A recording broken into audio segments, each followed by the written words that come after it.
pega a carta aqui, uma carta qualquer, coloca na mão, faz assim com a mão e ela some e aparece atrás da orelha. Esmagou imediatamente o mágico lá dentro. 1, 2, 3. 1, 2 e... Aqui. Hello everybody! Please be welcome. Sejam todos bem-vindos a mais um episódio do Talkland. Essa terra de conversa boa. E em terras vizinhas, né? Estão percebendo que nós estamos em um cenário diferente hoje? Estamos gravando em São Paulo. Estamos gravando com a presença de convidados que estão nessa terrinha aqui, ou próximos daqui também. Isso quer dizer que tem gente diferente no pedaço. São pessoas que não estão acostumados a transitar aqui por Toledo e região. Então, estão vendo só onde é que tá chegando esse podcast, gente? Coisa linda, né? E vocês não têm ideia de quem eu estou recebendo hoje no Talkland. Vou dar um spoiler pra vocês. Eu lembro de eu assistir no programa do Gugu e ficar fascinada, assim, ó. Meu olho nem brilhava e não piscava de tão mágico que aquilo era. Mas não era mágica, era ilusionismo. Eu apresento a vocês o convidado do dia. Issal, seja muito bem-vindo. Se apresenta pra galera. Tudo bem, Ana? Tudo jóia. Uma alegria estar aqui para contribuir com o quê? Não com mágica só para entretenimento, mas o que está por trás da mágica que pode ajudar você que está em casa, quem está assistindo a gente, a usar a mentalidade diferente para transformar no mundo real, não no mundo teatral. Que coisa linda, gente. E quando eu soube que receberia o Issal aqui, eu já comecei a lembrar mesmo, né, do que já tinha visto dos seus trabalhos. Mas eu gostaria de saber, como é que surgiu o ilusionismo na sua vida? Quando é que você conheceu essa arte do ilusionismo? E aonde foi, Issal? Vamos lá. Tudo começou com a mágica. Porque qual é a diferença da mágica e do ilusionismo? É que a mágica, você atua sozinho. Então, por exemplo, tem um mágico que ele usa um coelho para tirar de uma caixa, às vezes um pombo, mas tudo depende só dele. Né? Não depende de mais uma equipe nem nada. Tá. Já o ilusionista não. O ilusionista ele precisa ter uma expertise do quê? De dirigir pessoas, de liderar pessoas. Por quê? Ele está 100% na mão da equipe dele quando ele está no palco. Né? Por exemplo, eu vou fazer aparecer um automóvel. A minha especialidade é essa aqui no Brasil, fazer aparições de automóveis. Né? Faz uma aparição lá em casa, Issal. Fazemos. Só precisa de uma produção de 20 dias antes, tudo acontece. Acho que vai ficar mais barato comprar um carro. É melhor, é mais rápido também.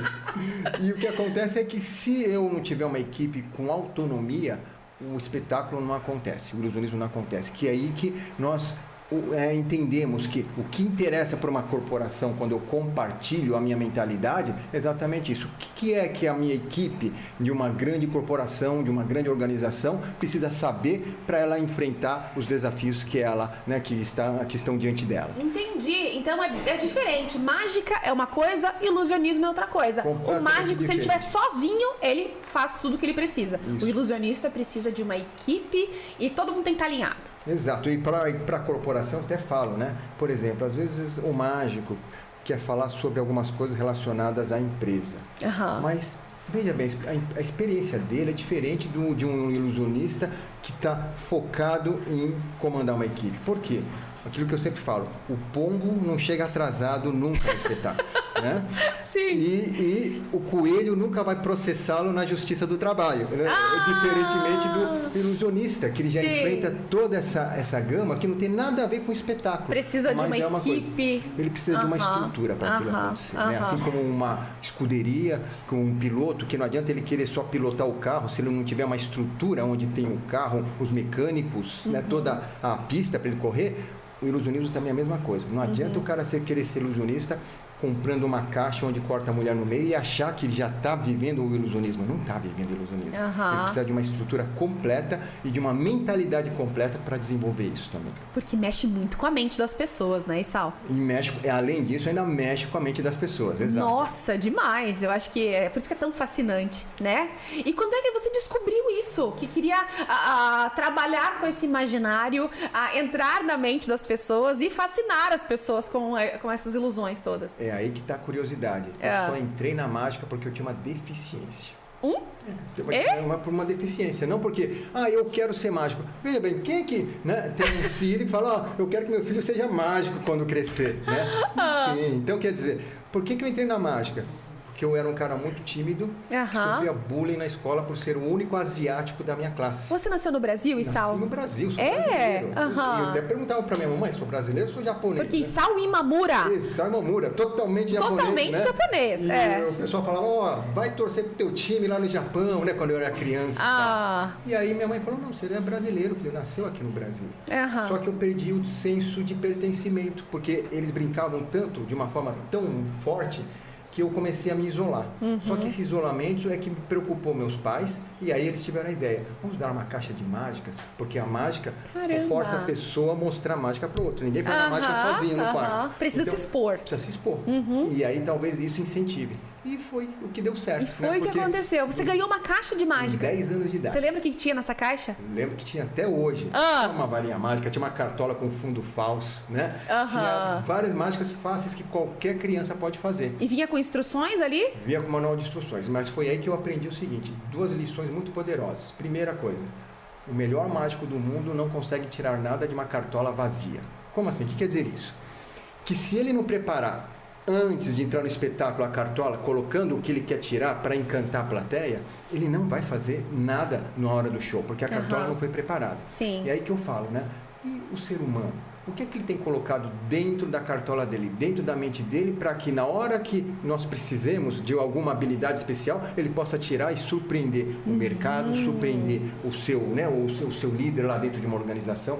Normalmente nada. Como tem gente que é isso, né? Não faz nada, não se esforça e quer chegar lá, quer ter tudo dentro da cartola. Exato. Como se fosse um passe de mágica. Exatamente. Nunca vai acontecer. Mas isso parece óbvio, mas quando eu comecei a viver isso com 10 anos, eu comecei a entender que isso é óbvio. Mas tem muita gente hoje adulta que não enxerga isso até hoje. Né? Então verdade. eu falei, por que isso não pode ser ensinado hoje através de uma forma lúdica? Outro detalhe também. O que eu aprendi com a mágica também? Que se você não se preparar para apresentar e se você não querer também, por exemplo, se eu faço isso aqui, essa mágica é uma mágica muito simples, que você pega a carta aqui, uma carta qualquer, coloca na mão, faz assim com a mão e ela some e aparece atrás da orelha. Ué, como que faz isso? Né? Uma habilidade que precisa de 20 anos para treinar? Isso aqui não. Isso aqui é simplesmente você fazer esse jogo aqui. Mas é um treino. É um treino. Mas você faz isso em 1 minuto de treino, 60 segundos. Coloca a carta aqui e faz esse movimento. E aí que você tem que ter uma coordenação. De quando coloca a mão aqui, você joga a carta para trás. E aí eu que chamo de misdirection. Todo mundo acha que a carta está aqui, ela nunca esteve aqui, ela nunca saiu daqui. Você olha para onde você quer que as pessoas olhem. Exato. E aí rapidamente eu venho e puxo aqui. Se é uma coisa que eu aprendi nessas 3 décadas, foi exatamente isso. Me tornar um mestre de desviar a atenção da plateia para aquilo que não é importante, para que ela não veja o ponto importante onde está o segredo que permite a mágica acontecer. Caramba! Né? Isso é a vida, né? É a vida. As pessoas fazem demais isso. E o que eu faço, mas hoje eu faço o processo inverso, Ana. Se eu posso fazer, né? Se eu que me tornei mestre isso, como é que eu posso hoje fazer com que as pessoas foquem naquilo que é importante e não percam tempo com aquilo que são meras ilusões, são distrações. Outro ponto também, essa mágica. Eu falo assim para quem está olhando em casa, né? Ou na empresa. Tá, legal. Não é legal? No começo encanta. Ué, como é que ele faz isso? Depois você quer aprender tudo que te encanta, você quer aprender. Não, quero aprender. Deixa eu fazer, deixa eu ver. Fazer. Aí você entende como é que faz. Só que tem uma coisa. Eu vou falar para a maioria que está me vendo. Sabe quando que vocês vão fazer essa mágica? Nunca. E por quê? Porque é difícil? Não. Porque se você não vê sentido naquilo que você faz, se você não vê um propósito do porquê fazer aquilo que você faz, você acaba não fazendo. Então, verdade. E sabe qual é o problema de você não fazer uma mágica acontecer na tua vida? É que você não vai ver a mágica e o pior, você vai privar as pessoas à sua volta de verem também essa mágica. Então vamos mudar a mágica agora para as transformações da vida. Quantas coisas na vida a gente, né, sabe como é que faz, a gente se encantou, mas a gente não faz. Por exemplo, demonstrar o amor. Tá, eu sei como é que faço, mas você demonstra o amor todo dia para as pessoas? Não, acho que não vai fazer diferença se eu não demonstrar. Tá bom, só que você então não vive esse amor e você também não consegue compartilhar esse amor com outras pessoas. Resultado, aquela magia que podia ser espalhada, onde você simplesmente é um canal para as coisas acontecerem, não acontece, porque você está como se fosse um canal entupido, um canal que não está passando a água pura que vem da fonte. Não flui, porque você obstrui. Porque você obstrui. E aí o que acontece? Quando isso acontece, você não cumpre o teu papel aqui na Terra. E você sempre vai ver uma insatisfação, alguma frustração. E é isso que a gente vê uma multidão de pessoas vivendo isso todos os dias. Fora das corporações, dentro das corporações. Mas por quê? Porque as coisas não fluem. Porque não querem colocar em prática aquilo que aprenderam, que nem é tão difícil assim. Exato. E que encanta. E que encanta. E aí que eu falo, né? E por quê? Porque falta o propósito. Então, o que eu percebi hoje, Ana, que o importante é a gente ajudar pessoas a encontrarem o seu propósito. Porque aí ela entende, talvez até que, se o meu propósito é esse, por que eu estou fazendo esse papel? Esse papel é de outra pessoa. Né? Eu vejo a vida, Ana, como se fosse um grande espetáculo.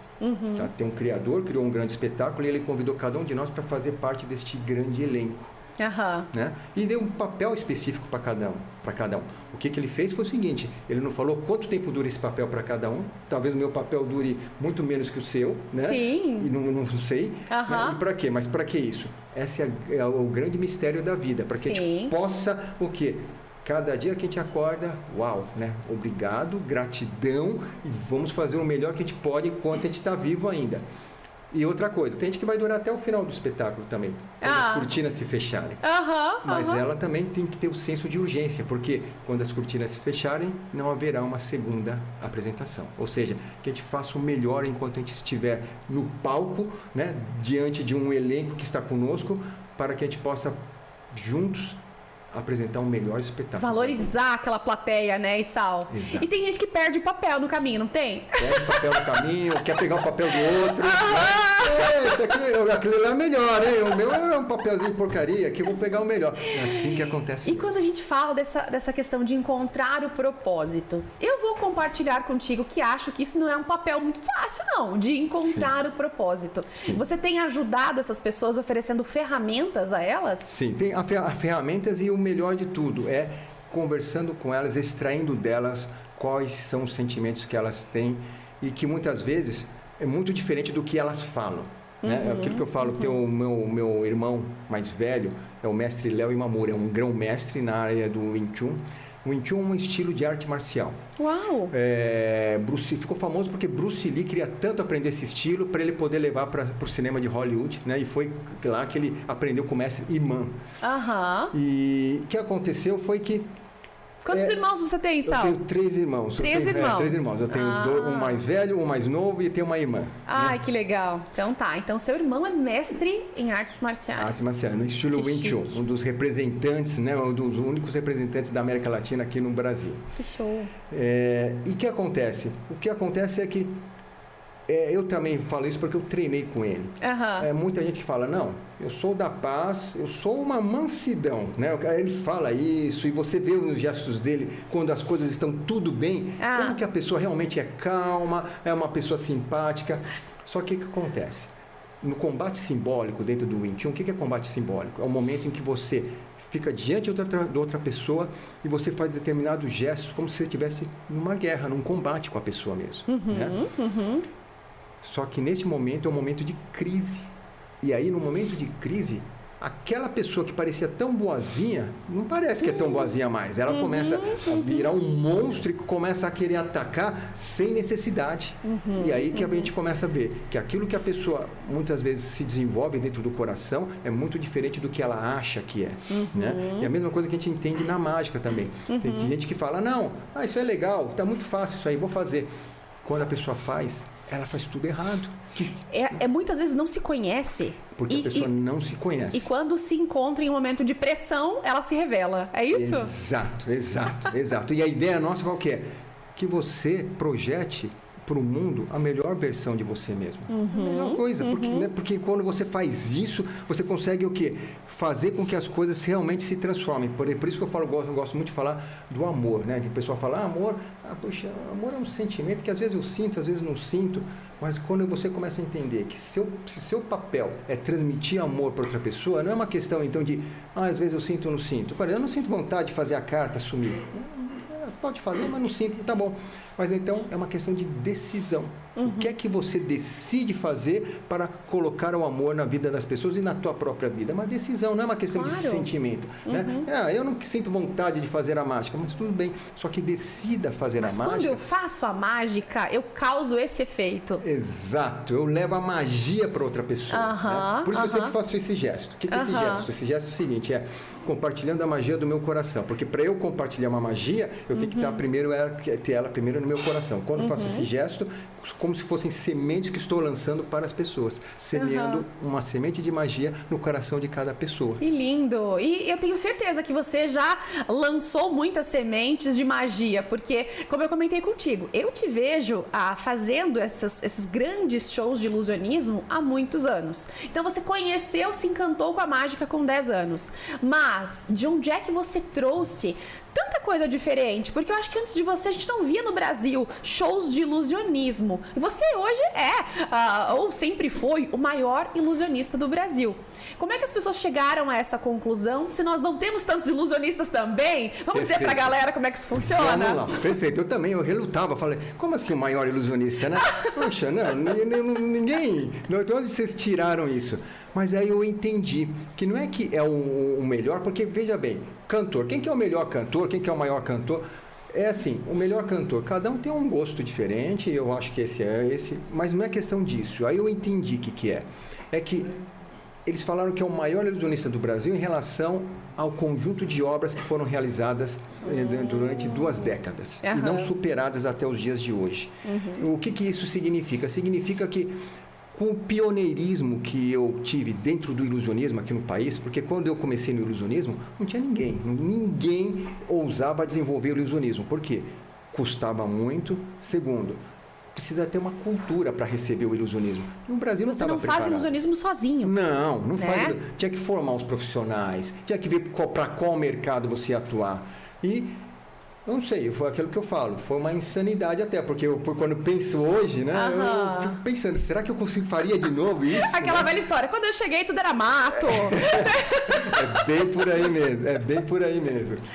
E o ilusionismo aconteceu assim de uma forma surpreendente, com aquilo que eu falo. Eu não tinha recursos financeiros, eu não tinha relacionamentos importantes, eu não era o cara mais bem preparado do mundo para isso. Pelo contrário, eu era o cara tímido. O cara tinha vergonha de falar bom dia para as pessoas. Sim. E o que aconteceu foi que foi no ilusionismo que eu me encontrei e foi num país mais improvável do ilusionismo que o ilusionismo aconteceu. Né? Eu consegui caminhar em todos os passos dos maiores ilusionistas do mundo. Você trouxe para o Brasil uma coisa que nós não conhecíamos, então fez com que os nossos olhos brilhassem e a gente quisesse mais daquilo. Exato, né? exato. E qual foi a sua escola? Me conta, Saulo. A escola foi primeiro lugar que eu fui foi para Las Vegas. Né? Uau! Las Vegas, porque lá é a capital mundial do espetáculo. Né? Então eu fui lá para saber. Mas quando eu vi o maior espetáculo do mundo que não existe mais. Os 2 ilusionistas, né, os que criaram esse espetáculo, eles faleceram agora na época da Covid.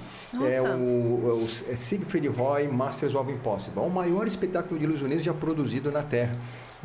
Era um elenco de 100 pessoas, tigres brancos que apareciam por todos os lados. Era uma coisa maravilhosa. Nossa!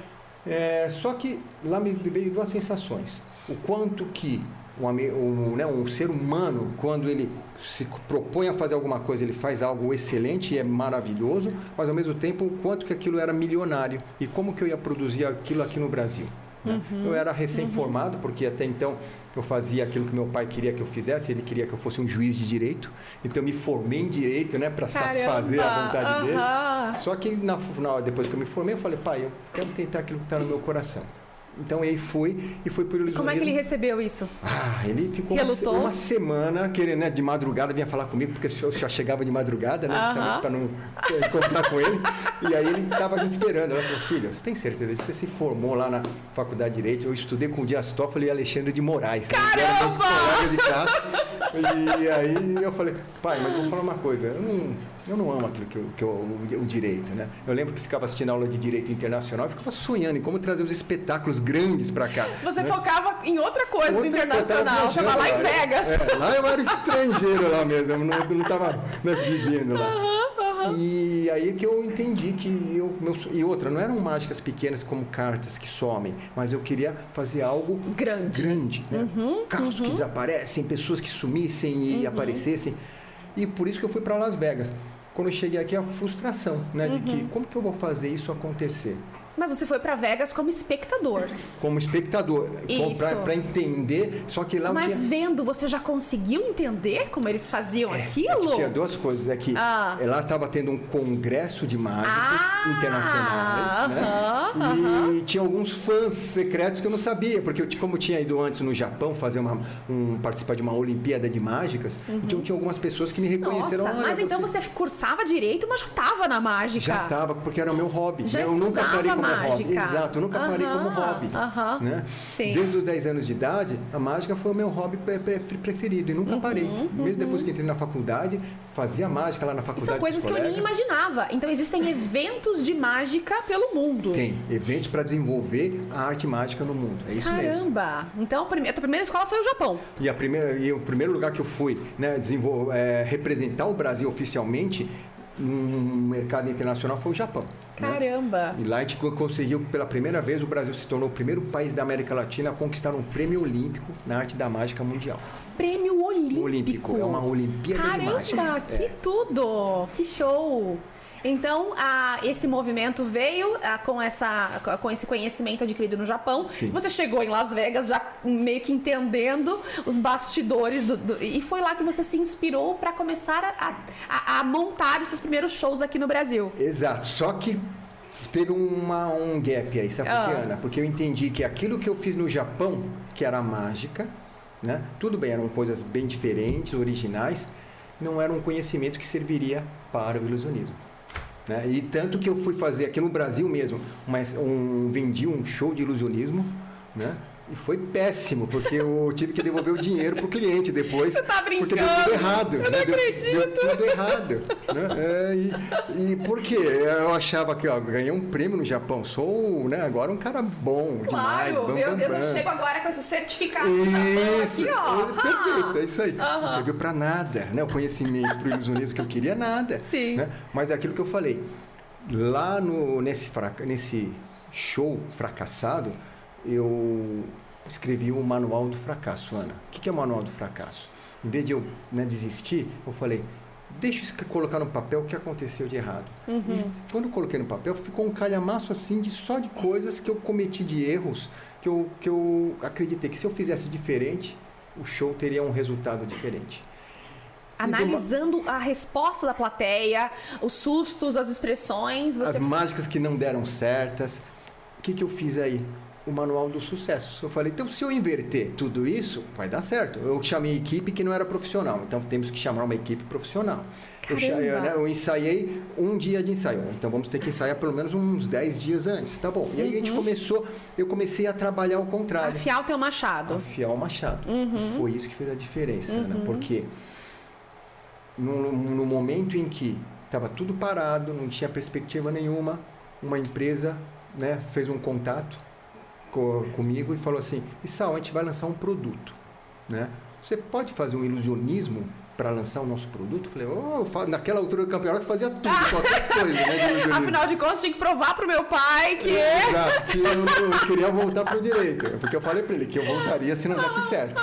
Né? E aí, quando chegou lá, eu falei, que produto que era? E era o meu primeiro... contrato, job, depois do fracasso. Então, eu olhei medo. E quando ele falou produto, eu quase caí duro. Era um caminhão de 7 toneladas e de 4 metros de altura. Era mais um outro monstro. Né? Já não fiz a coisa dar certo com uma coisa muito menor. Imagina agora com uma coisa maior.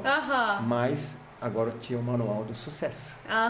E aí eu comecei a aplicar esse Manual do Sucesso e deu tudo certo. Nossa, você conseguiu realmente... O espetáculo aconteceu. Veio até o presidente da Suécia da empresa para assistir ao vivo essa apresentação. A apresentação foi transmitida para todo o Brasil, para concessionárias do Brasil inteiro. E foi um espetáculo assim maravilhoso. Como é que você consegue trabalhar adrenalina dentro de você numa hora dessa? Porque não depende só de ti, né? Pois é, eu fico pensando hoje, né? E eu era muito mais jovem, Ana. Eu fico pensando, né? O que é que eu tinha na cabeça, né? De aceitar um projeto tão desafiador quanto esse. Mas aquilo que eu Mas graças a Deus aceitou, porque possivelmente tem sido o teu motor propulsor. Com toda certeza.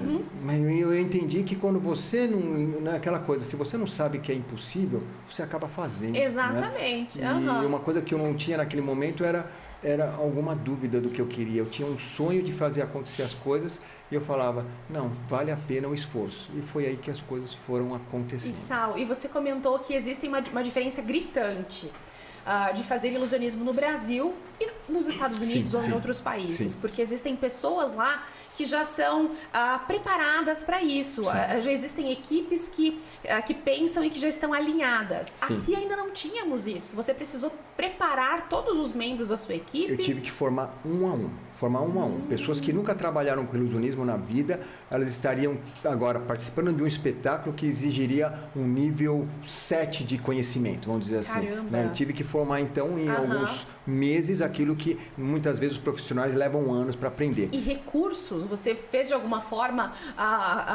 Como é que você angariou recurso para fazer com que isso tudo acontecesse? Boa.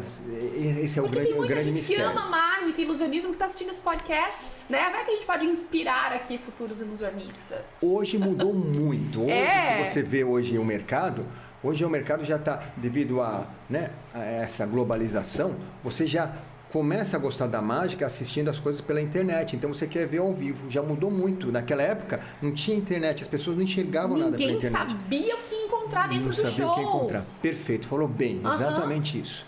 E o que aconteceu então? O que eu fiz foi achar uma maneira de sustentar o meu sonho. Como que eu ia fazer isso? Né? Se eu colocasse um espetáculo no teatro, a chance de ser um fracasso ia ser muito grande. Né? Como é que eu ia atrair? Você vê hoje, qualquer apresentação, quanto que custa só a parte de marketing para você ver, né? Divulgar uma apresentação. Exatamente. E o que eu entendi? Que quando eu fiz o caminhão aparecer, aconteceu uma revolução dentro do mercado corporativo em relação ao lançamento de produtos. As pessoas falaram, olha, tem um cara aí, um japonês, que faz produtos surgirem do nada, um espetáculo muito legal, né? E vamos consultá-lo? E aí, Ana, imagina todos os produtos que você imagina de consumo, desde um creme dental até um sabão em pó. Todos eles contrataram pelo menos um projeto da minha empresa. Porque queriam que aparecessem os seus lançamentos de uma forma... Sim. Uma forma de show. De uma forma de show, uma forma espetacular. Para quê? Para chamar a atenção da grande imprensa, que já estava cansada de ver tantos lançamentos. E quando via um lançamento onde um carro aparecia, um caminhão surgia do nada, isso chamava a atenção. Ele retia no coração dele aquele lançamento. E foi isso que te levou para a televisão, Issal? E depois isso me levou para a televisão. Porque aí começou o quê? Eu ter verba para construir tudo aquilo que eu sonhava.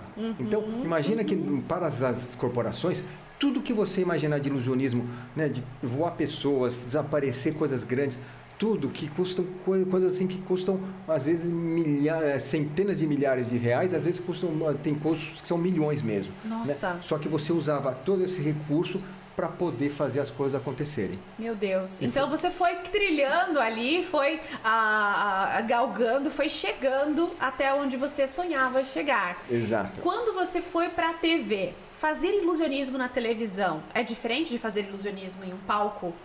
Muito diferente. Muito diferente. Porque no palco você vê a plateia, a reação da plateia. Na televisão você está fazendo para uma câmera.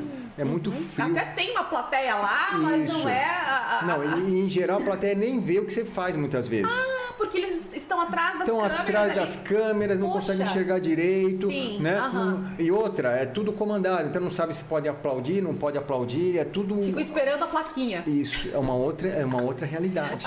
Né? E foi lá que eu comecei a aprender, então, uma outra forma de comunicação. E outra, pensando bem, eu era um cara que era super ineficiente em comunicar, porque eu era um cara tímido. Né?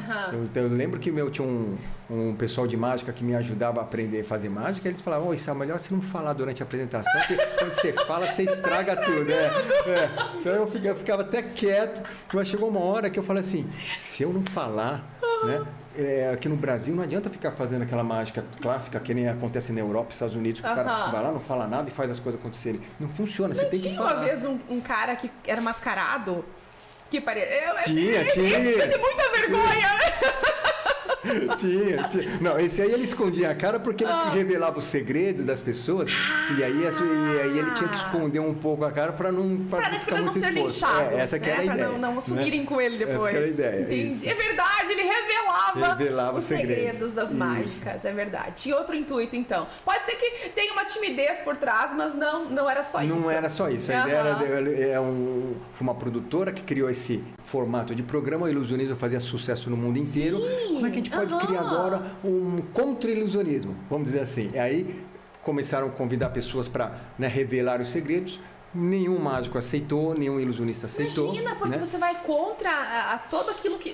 Dá um trabalho danado, eu imagino, para você criar um ilusionismo. E alguém chega lá e me mostra? E não só na arte, mas também, vamos falar economicamente também. É um empreendimento como outro qualquer. Claro. Então o mágico, imagina, ele vai investindo dinheiro para adquirir novos equipamentos. Sim. Começa com um equipamento pequenininho, que tem um custo menor, e ele vende um show para cobrir um investimento. Então ele espera o retorno do investimento. Agora imagina a pessoa, então, ele compra os equipamentos maiores que custam algumas e vem de fora, dezenas... ou já existe produção nacional de equipamentos para ilusionismo? Tem algumas nacionais, mas naquela época havia muita coisa de fora. Tá. Muita coisa de fora. E o que aconteceu? Quando as pessoas iam apresentar um número, pela quinta vez, porque vamos dizer que o número custou $10 mil para apresentar, para ele comprar, adquirir. Sim. Mas o show dele ele não conseguia vender por $10 mil, ele vendia por $2.500. Então ele tinha que fazer quantos shows para cobrir o investimento? Para daí pensar em um lucro. Exato. Poxa vida. Só que no meio do caminho aparece uma pessoa que revela os segredos de como faz aquela mágica. Vida. Então ele comprou aquela mágica com todo carinho. Quando ele vai apresentar, eu sei como é que faz aquela mágica. Isso aí coloca um espelho, eu vi na televisão. Sim. Acabou. Ele não vai ter mais retorno no investimento.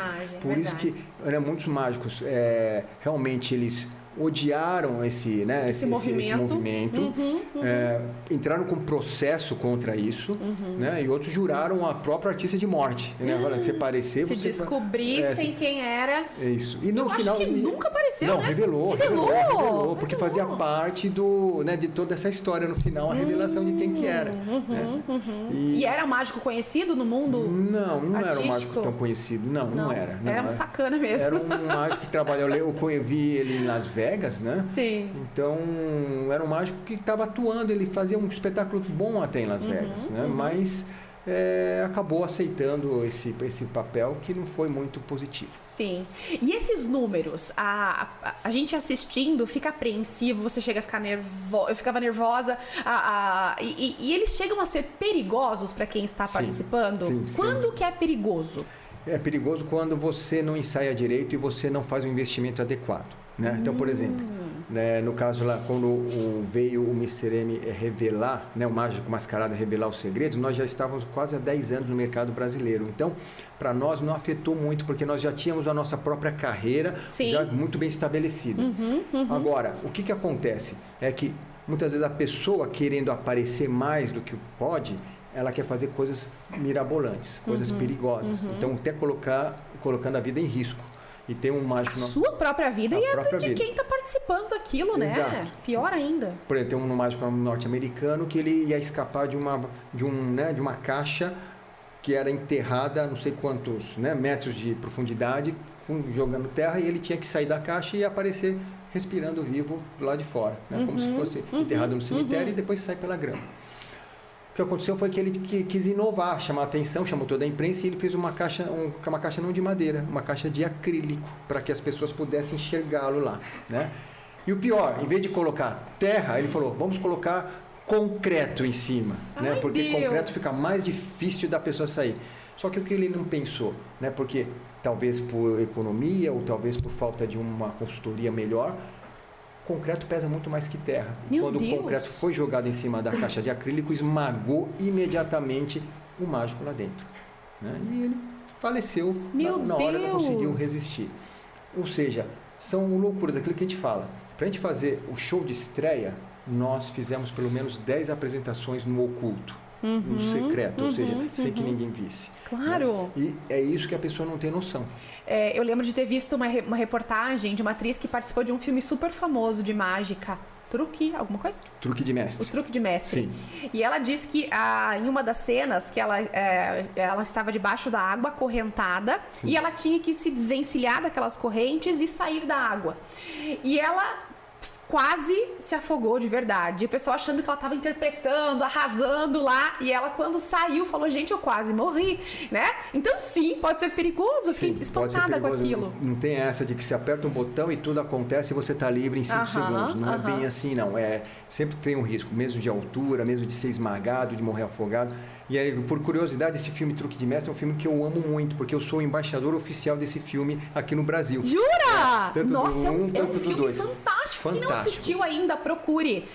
Nossa, é sensacional. Sensacional, sensacional. É um filme que mostra exatamente como é o mundo do ilusionista, o pensamento do ilusionista por trás das câmeras. E deixa eu te perguntar, existe essa questão de rivalidade no mundo da mágica, do ilusionismo, ou é só coisa de filme? Não, existe sim. Existe tanto aquele filme, O Grande Truque, né, com o Hugh Jackman e com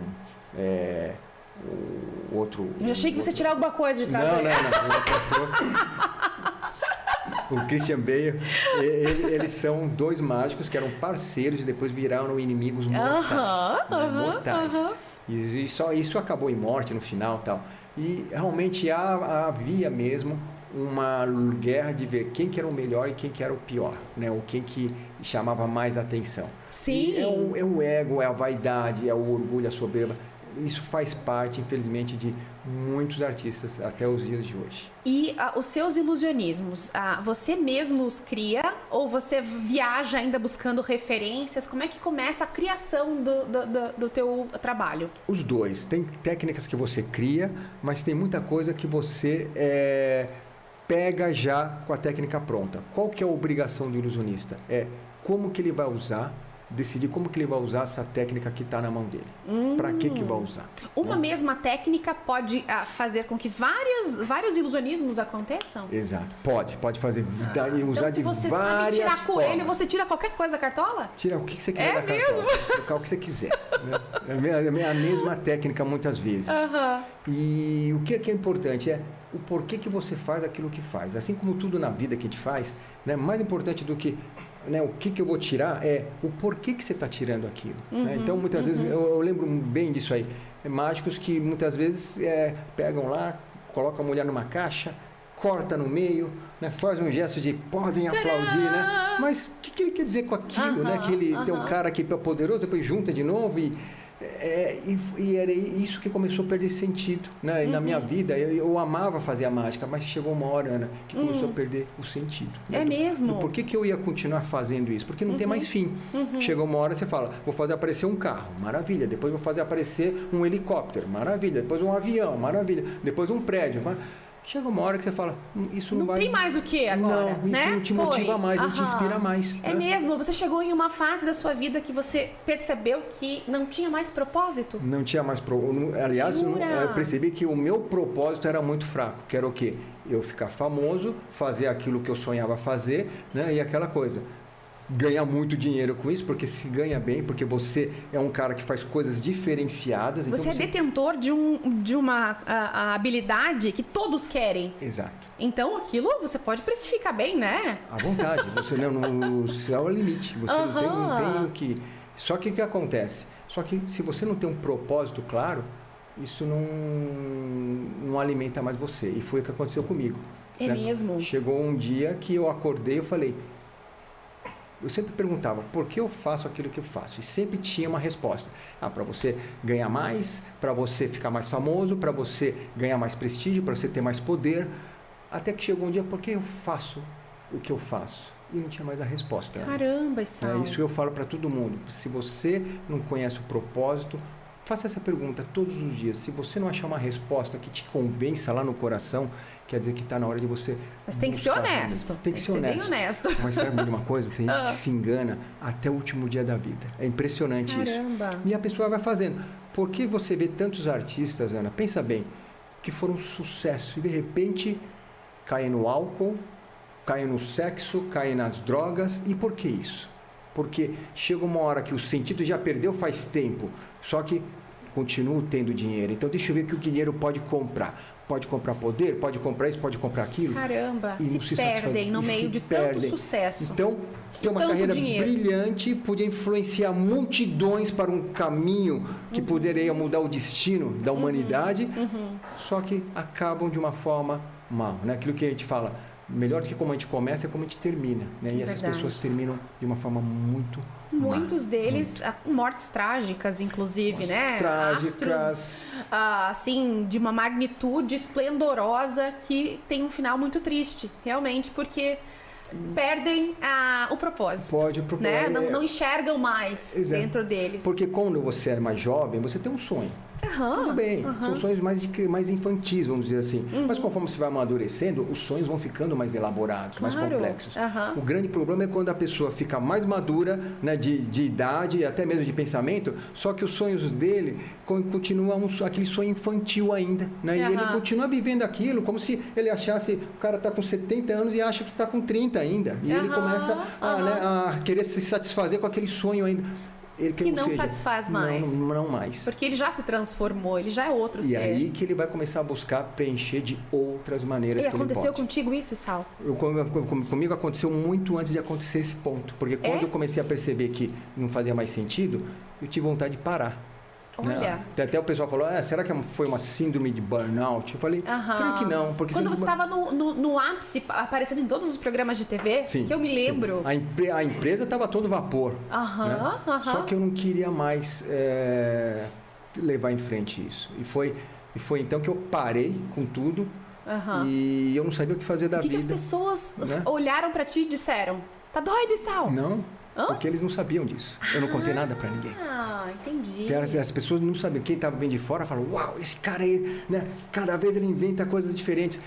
E eu entrei no automático. E vou te falar, durante vários anos seguidos, mesmo eu nesse estado, nossa empresa conseguiu realizar grandes projetos. Você mascarava o seu real sentimento. Exato, exato. E eu sou um cara, Ana, que eu não fico, né? Eu me gabava, porque eu falo assim, nossa, quantos se perderam na droga, quantos perderam aí, né? Com as mulheres, com tudo. E eu falei, eu tô aqui firme, nunca me deixei me vender por essas coisas e tal, né? Só que não muda nada, porque o vazio continua do mesmo jeito. Sim. E foi nesse momento que eu tive uma experiência, né, de entender mais quem que era Deus, né? Quem que esse cara que, né, você foi criou buscar todo a base. Fui buscar algo que, principalmente quando nasceu meu filho, eu percebi que eu tinha que deixar alguma coisa de concreto para ele. E o que eu ia deixar? Falar, filho, segue teu sonho, que quando você realizar todo o teu sonho, você vai ficar perdido igual eu aí, não sabe nem o que fazer depois da vida, né? Ele tem quantos anos hoje? Hoje ele tem 14 anos. Olha! Né? 14 legal. anos. E foi então que eu comecei a buscar mais valores e princípios que pudessem me dirigir mais, que pudessem, né, colocar pelo menos o meu filho, que para mim seria o legado que eu ia deixar de uma forma mais, né, mais eficiente, de uma forma melhor, que eu achava que eu não tinha isso dentro de mim. E foi então que eu conheci, que aquele padrão que eu tinha eu sou um cara diferenciado, eu não faço bobagem, eu não sou um cara... Não, e você podia dizer isso com propriedade, porque realmente, né, o que você fez... ninguém mais fez, né? Então você podia mesmo estufar o peito e dizer assim, gente, eu sou... né? Podia. E deve ter muitas vezes que eu fui, né? Realmente eu acreditei nisso mesmo. Né? Mas quando eu comecei a ver o padrão de Deus, o que é um ser humano de aí luz, um ser humano do bem, não era tudo aquilo que você tão longe, né? Por isso que o pessoal fala, né? Cara, não existe pecadinho nem o pecadão, é tudo igual, né? Porque do erro do outro, a gente olha muito o erro dos outros, mas às vezes não olha o erro nosso, porque a gente olha que não, meu erro é pequenininho, ele que é grande, né? Então eu comecei a enxergar que o quanto que eu estava equivocado e comecei a enxergar, então qual que é o meu propósito? Qual que é o meu papel aqui na Terra? E aconteceu justamente num dia que eu fui fazer uma última apresentação que... Você já sabia que seria a última apresentação? Eu sabia já, porque eu falei, não sei o que eu vou fazer, mas isso aqui eu não quero mais fazer. Olha! Não tem mais sentido, se você fazer um show, não tinha mais sentido. Não ia mais. Não ia mais. Mas como era para uma missão, eu aceitei, uma missão que era lá no Nordeste. Resultado, depois dessa apresentação eu recebi as pessoas, né? E aí eles trouxeram uma mulher que chorava muito, e a mulher chorando, aos prantos. Eu falei, por que tá chorando tanto essa mulher, né? Aí minha equipe chegou no meu ouvido e falou, essa mulher falou que ia se matar hoje. E ela ficou a semana inteira decidindo qual dia. E ela decidiu que este sábado era o dia. Ela estava indo para casa dela cometer o suicídio. E aí ela passou pela multidão assistindo uma apresentação de mágica, que era a sua, e ela ficou até o final. E lá aconteceu alguma coisa que ela quer compartilhar com você. Caramba, que forte isso. E aí ela falou pra mim, Sal, olha, quero agradecer porque hoje ia fazer uma bobagem mesmo. Ela falou, tinha decidido mesmo, minha vida tá uma porcaria, ela falou. Mas através do seu show eu entendi que tudo muda na vida. Ou seja, são as fases. Então, se eu só vivi momento ruim agora eu tenho a certeza que o momento bom vai chegar. Tá pela frente. Eu não vou tirar minha vida do melhor que eu posso viver.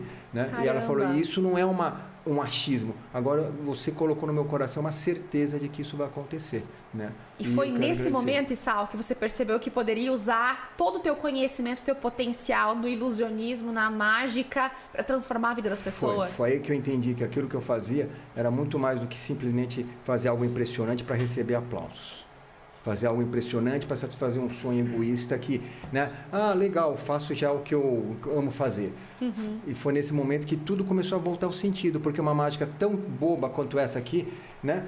Que um ilusionista não faz, porque o que acontece? Conforme ele vai passando de nível, ele não vai fazendo aquelas mágicas mais antigas. Ele não quer mais fazer. Deixa mais. eu te perguntar, qual você classifica e considera que foi a mágica mais espetacular, a ilusão mais incrível que você apresentou? Teve algumas. Uma delas foi aquela que nós fizemos, onde 2 caminhões surgiram do nada para a gente contar a história de uma grande, né, montadora de caminhões aqui no Brasil. Você lembra em que ano foi? Foi em 2006 essa mágica. 2006. Foi em 2006. Tomara que tenha vídeo. Quero procurar na internet hoje. E pior que eram eventos que eram proibidos de serem gravados. Eu tô falando assim, então, tem algumas coisas, algumas cenas assim, mas não tem um espetáculo assim, com toda aquela imagem. Não tem.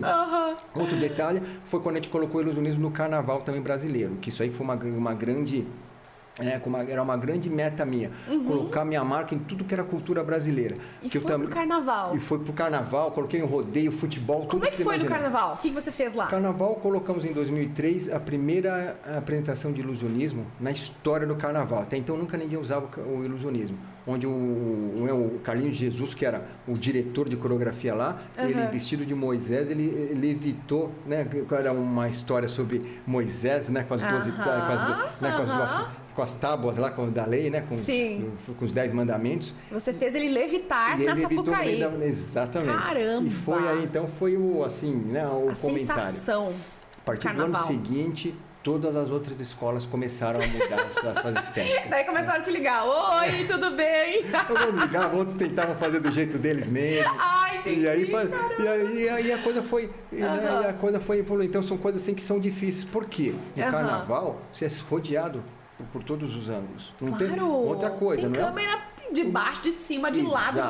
Não é fácil de fazer um ilusionismo no carnaval, tá doido? Não tem um controle que nem no espetáculo. Né? Quantos carros quebram na hora de entrar em cena, na verdade, no carnaval? Vários. Então, é uma coisa que é uma loucura, mas pro brasileiro isso aqui é comum.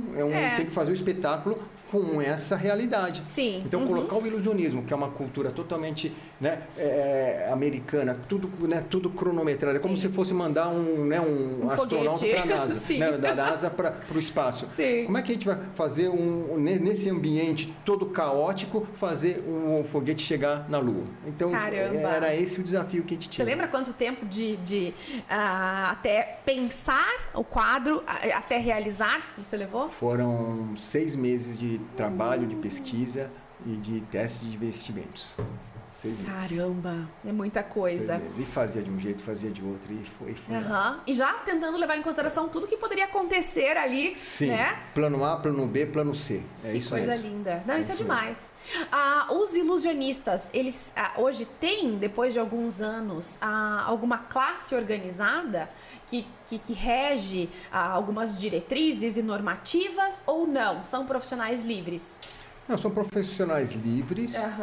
Tem vários grupos que tentam normatizar, tentam criar alguns conceitos, ética, né? Sim. Valores, mas assim, cada um faz o seu, é muito solto tudo isso, né? Como toda arte é muito solta, ninguém tem muito controle.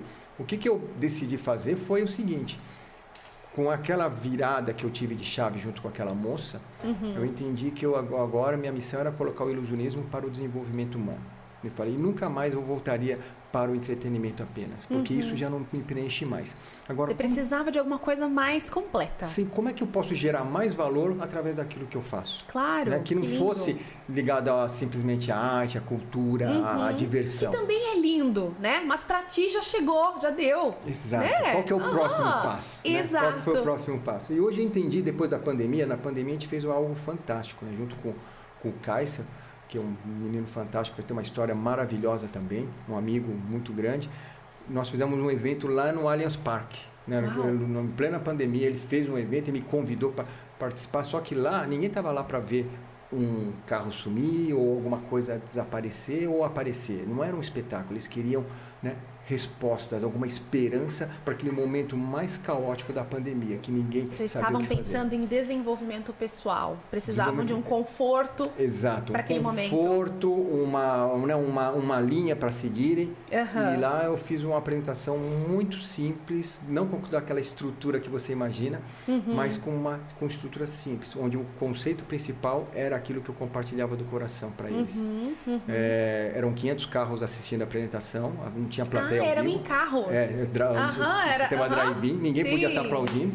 Os aplausos eram as buzinas e as luzes, não os faróis. E só que tinham 50 mil pessoas assistindo online também. Lá, né? E o que foi muito legal? Que quando a gente fez, emocionou todo mundo, né? Eu dei a mensagem. E naquela mesma madrugada recebemos uma ligação, uma mensagem, aliás, não uma ligação, mas pelo Instagram. Olha, Sal, quero agradecer.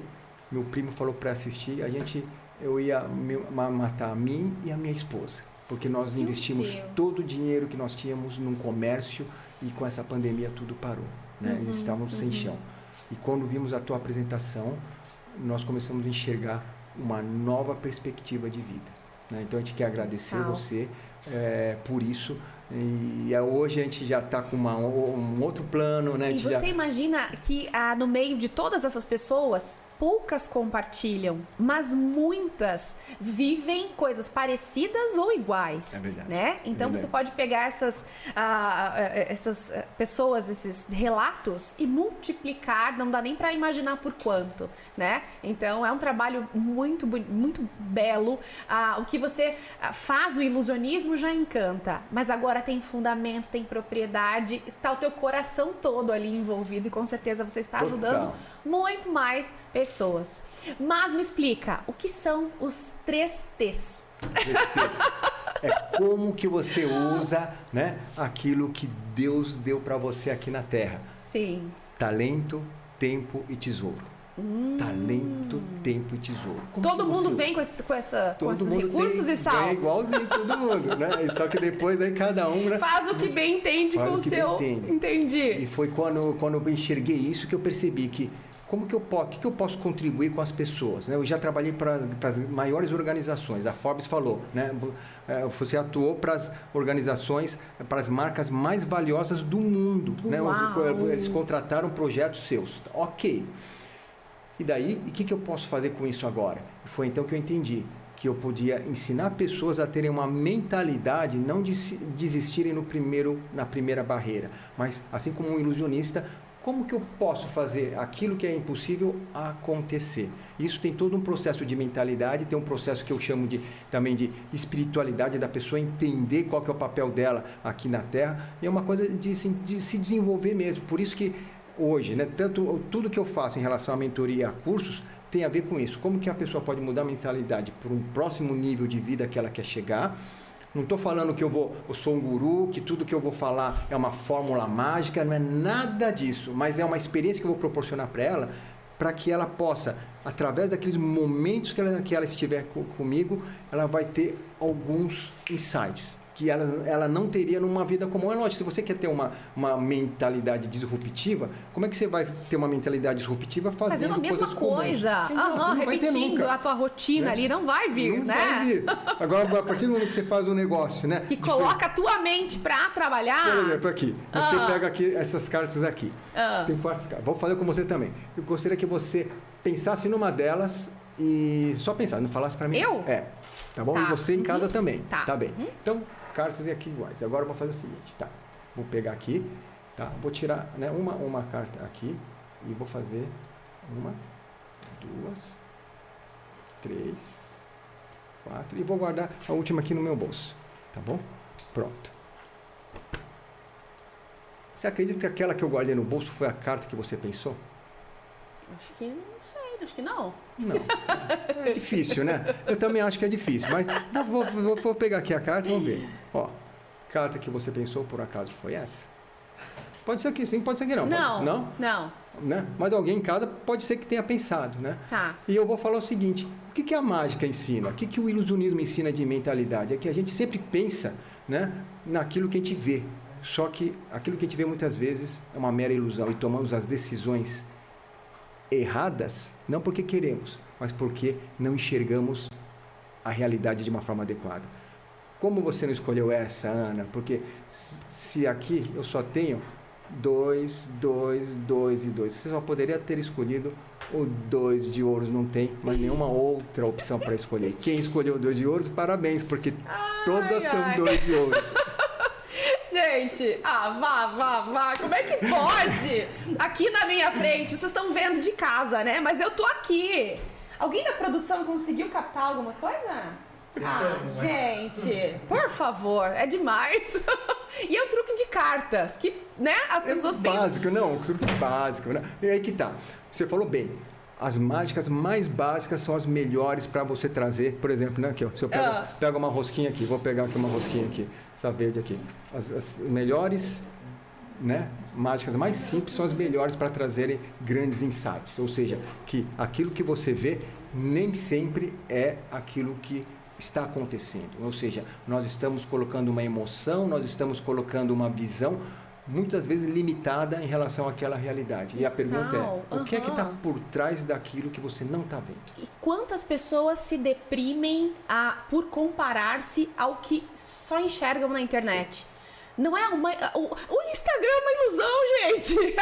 Deprimida por uma ilusão. Caramba! Pessoas que tiram as suas vidas por ilusões, né? Exato. Porque o que a gente vai colocar no Instagram, esse alto? Vai colocar tu chorando lá? Dificilmente, né? Vai escolher momentos, assim, muito especiais, mas que acontecem com que frequência, né?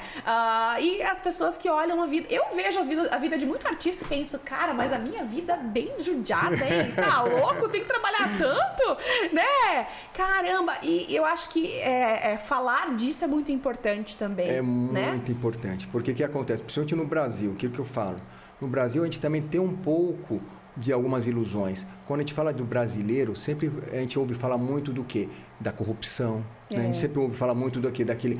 O jeitinho brasileiro para as coisas acontecerem. Só que, será que isso é realidade? Que 100% do país... pensa desse jeito, né? Capaz. Não, há muitos que fazem a coisa da maneira certa e conseguem prosperar nesse país, mesmo com todas as dificuldades que, né, talvez elas não enfrentassem num país lá fora. Então, o que eu falo?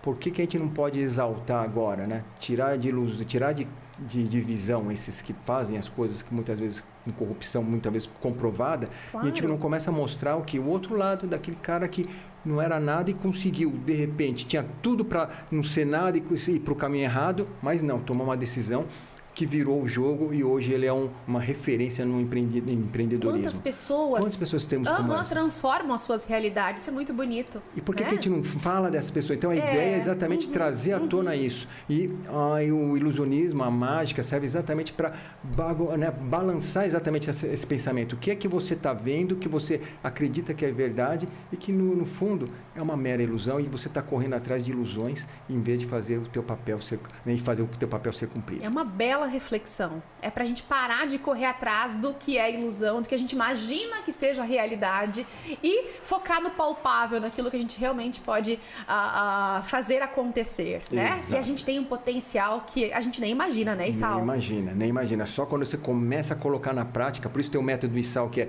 ISSAO, que exatamente o primeiro ponto é imaginar. I de imaginar. S de saber. Saber como fazer aquilo que está imaginando se concretizar. Depois tem um outro S que é de superar. Porque não adianta também só, eu sei como é que tem que fazer. Precisa de muito dinheiro, então tem que correr atrás do dinheiro. E depois tem um A de agir. Tem que agir. E finalmente o O de ousar. O que é o O? Porque só o agir, você até constrói as coisas num determinado limite. Mas só quando você ousa é que você consegue materializar. Sai do mesmo. Você vai atingir pontos que você nunca imaginou. Então, o método ISAL mostra exatamente isso. Se você não ousa o suficiente, você não vai fazer as coisas acontecerem. E é isso que a gente quer incentivar as pessoas, que elas sigam, né, se não for o meu método, que seja qualquer outro método, mas que elas façam as coisas acontecerem nesse país. É isso aí, a gente precisa mesmo arregaçar a manga, né? E colocar os nossos sonhos aí, tirá-los do papel, colocá-los para o concreto, para que a gente cumpra aquilo que a gente se propôs nessa existência, né, Isal? E se formos felizes durante esse caminho, melhor ainda, não é mesmo? Melhor ainda, é isso mesmo. E com certeza você traz muita alegria. O teu trabalho hoje, né, com todo esse embasamento e com toda essa magia envolvida, muda a vida das pessoas. Eu agradeço de coração por você ter aceito o convite de vir ao pod hoje, né? E tenho certeza que essa mensagem vai chegar muito longe, né? Legal. Tem muitas pessoas que precisam ouvir isso. Então você que está assistindo esse podcast, já aproveita e encaminha aqui, gente. Vai lá naquele aviãozinho, sabem? E começa a disparar aí, ó, pra mãe, pro tio, pra prima, pra todo mundo que precisa dar uma chacoalhada aí na vida e nas atitudes, porque tem sim uma forma mágica de fazer as coisas. E o Isal tá aqui pra ajudar a gente. É isso mesmo, é isso mesmo. Oi, Sal, será que teria alguma forma de você ensinar um truque pra gente aqui? Tem, vamos pensar. Vamos ver se eu tenho. Tem alguma coisa que a gente não viu desse material? Me mostra. Você trouxe bastante coisa. Sim, vamos lá. Deixa eu pensar aqui. Tem essa aqui. Mas isso aqui eu vou ensinar uma 50 pila, hein, uma gente? lição. Você pode ser uma nota de 100, 50, né? Mas eu fico pensando assim, o que é que você... Vou pegar uma caneta aqui, tá? Por exemplo, né? Vamos dizer que essa nota de 50. Eu imaginava que a gente só tinha valor quando a gente passava por uma grande provação. Um grande desafio, aí a gente tem valor, né? Sim. E quando a gente não está nessa condição, a gente não vale nada. Então, por exemplo, nessa nota, a nota vale R$50. Se eu pegar essa nota aqui e fazer isso, 1, 2, 3,